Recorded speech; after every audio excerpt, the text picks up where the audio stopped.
Di antara tanda akhir zaman yang paling nampak di hadapan mata kita ialah kekurangan ulama. Kekurangan para alim ulama. Mereka masih ada tapi tak ramai. Kalau ada pun taklah berkualiti macam dulu.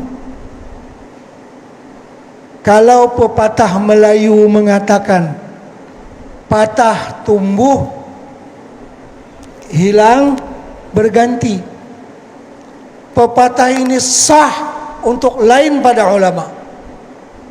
Ulama dia patah, payah tumbuh. Dia hilang, payah berganti. Bukan seperti PM, tak patah lagi, orang berebut dan nak duduk orang tu. Tak hilang lagi, banyak nak ganti dah. Tapi ulama kita, mereka satu persatu meninggalkan kita. Di Kedah, lebih kurang 3 tahun yang lalu kita kehilangan Tuan Guru Haji Saleh di Sik. Sampai sekarang tak ada ganti lagi. Maksud ganti seperti dia. Ganti bagi ada tu ada lah. Tapi nak ganti orang yang alim macam dia, susah. Begitu juga di Pulau Pinang. Sudah lama kita ditinggalkan oleh Tuan Guru Abdullah Fahim. Mana ada ganti macam beliau? Belum ada. Itu kita sedih. Ini tanda akhir zaman. Dalam sebuah hadis riwayat Imam Muslim daripada Abdullah bin Amr bin As, Rasulullah sallallahu alaihi wasallam bersabda, "Innallaha la yaqbidul ilma intiza'an yantazi'uhu minan nas, wa innama yaqbidul ilma biqabdil ulama." Maksudnya Allah Subhanahu wa taala tidak mencabut ilmu daripada umat Islam ni sekaligus, tidak. Tapi ilmu itu diangkat daripada umat Islam dengan cara sedikit demi sedikit, yaitu biqabdil ulama, dengan diwafatkannya para ulama. Bila Tuan Guru meninggal dunia, terkuburlah bersamanya ilmu yang ada dalam dadanya.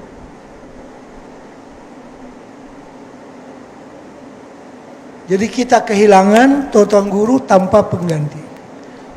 Hatta idza lam yabqa alimun, wa fi riwayatin hatta idza lam yubqi aliman ittakhadhan nasu ru'asa'a, wa fi riwayatin ru'usan juhalan fasu'ilu fa'aftau bighairi ilmin fadallu wa adallu. Rawahu Muslim. Bila sudah tidak ada lagi ulama-ulama yang mantap, ulama-ulama akhirat, manusia akan melantik pemimpin mereka di kalangan orang yang tidak mengerti. Sehingga kalau dia yang tak mengerti ini ditanya, dia akan mengeluarkan fatwa tanpa ilmu. Lalu dia sesat dan menyesatkan orang lain. Inilah akibat kekurangan para alim ulama. Dan lagi di antara tanda akhir zaman, masjid-masjid mereka terserenggam indah, hebat. Tapi program dalam masjid itu tak berapa ada. Sembahyang subuh kadang-kadang 5-6 orang. Masjid boleh muat 1000. Tapi yang sembahyang subuh berapa orang? 10 orang. Masjid mereka megah, tapi kadang-kadang bukan takat makmum, imam pun tak ada. Imam yang layak pun tak ada. Tolak menolak jadi imam. Kata hang lah jadi imam, kata hang lah jadi imam. Semua tak mau jadi imam. Semua tak mau ni pasal tak layak. Dia kata aku nak jadi imam tak boleh. Tengok seorang pakai lebay, pakai sorban sikit, dia tolak pergi depan. Dia pun pergi sejadah lah. Duduk saja dah lama dia sengap. Kat 5 minit. Mak komplain lah, awak tak mula mayang. Itulah dia kata aku tak kerti. Siapa yang kata aku kerti? Hang patutlah aku pergi depan, aku bukan kerti dan jadi imam. Tu dua sengap lagu tu lah. Itu pernah berlaku. Masya Allah. Satu lagi yang menyayat hati. Kita pernah pergi sembahyang jenazah di sebuah rumah. Ya, dia nak sembahyang di rumah, tak sembahyang di masjid. Kita tanya tuan rumah, mana kiblat nak sembahyang orang mati? Tuan rumah tak tahu. Maknanya rumah tu tak tahu sembahyang. Kekurangan orang-orang yang berilmu yang nak menyampaikan ilmu.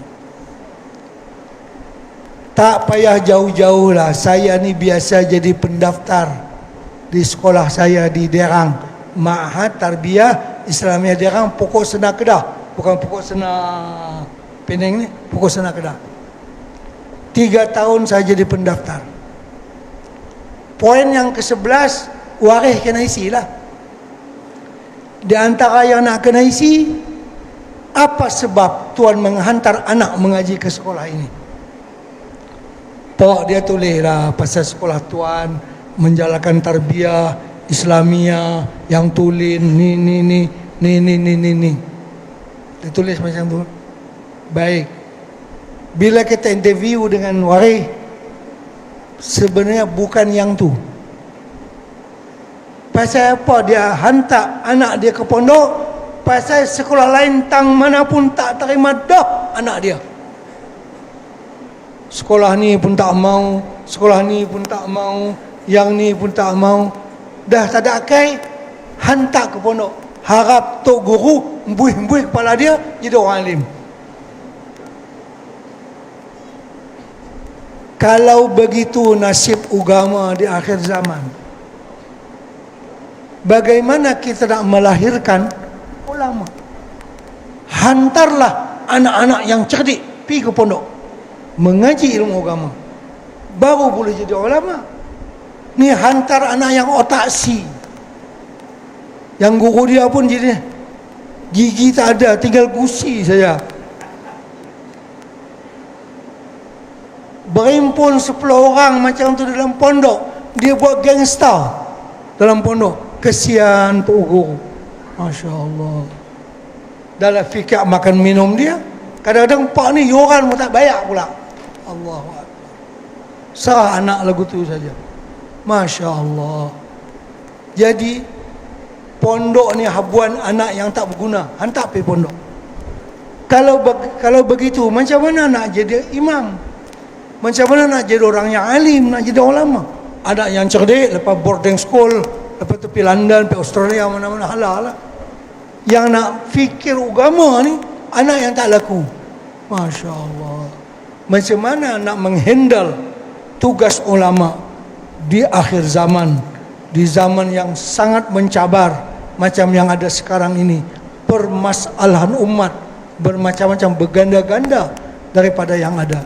Sudahlah pula ulama yang tua meninggal, tak terganti, proses pun tak berlaku. Inilah tanda fitnah di akhir zaman. Kita 2 tahun yang lalu, kematian ulama besar daripada India, Syekh Yunus Al-Azami Al-Jaunfuri, yang hafizal Bukhari sanadan wa matnan wa syaraha. Nak cari macam tu Habib Hamid, hafizal Bukhari sanadan wa matnan wa syaraha, bukan mudah. Nak hafal hadis 40 pun tak hafal.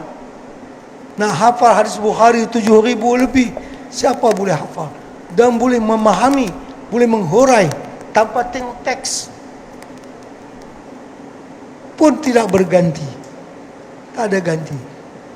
Ada ganti tapi tak semacam dengan beliau. Nah, inilah permasalahan kita. Jadi para pencinta ulama ni fikirkan baik-baik untuk mengkader, untuk melatih, memproses balik para alim ulama ni supaya wujud penjaga-penjaga agama. Karena ulama ni dikatakan yahmilu hadzal din min kulli khalafin uduluh yanfuna anhu tahrifal ghalin wa intihalal mubtilin wa ta'wilal jahilin. Rawahul Baihaqi. Tugas ulama akhirat, yahmilu hadzal din min kulli khalafin uduluh, orang-orang yang adil, orang-orang yang baik. 3 tugas mereka. Yanfuna anhu tahrifal ghalin, ulama yang mampu melawan orang-orang yang melampaui batas dalam memahami agama, supaya dibetulkan fahamannya, jangan melampaui batas dalam memahami agama, ya. Wantihalal mubtilin, dan rekayasa orang yang sengaja nak menghancurkan agama. Dia ada golongan-golongan tertentu cuba agama ini nak dipusingkan ikut fahaman mereka, bukan seperti yang difaham oleh para ulama salihin. Jadi tahrifal ghalin, menyeleweng orang yang melampaui batas, itu dibetulkan. Intihalal mubtilin, rekayasa orang yang mencari kebatilan. Wa ta'wilal jahilin, orang yang mentakwilkan agama dengan cara jahil, bukan cara berilmu. Menyanggah itu semua. 3 lubang itulah tempat masuknya unsur luar yang coba membunuh agama yang mulia ini. Daripada fahaman yang melampau, rekayasa orang yang dia tahu betul tapi sengaja dia dah pusing agama itu dalam fahaman yang menyeleweng, ataupun mentakwilkan agama orang yang sebenarnya dia tidak mengerti agama. Ini tugas para alim ulama yang warasatul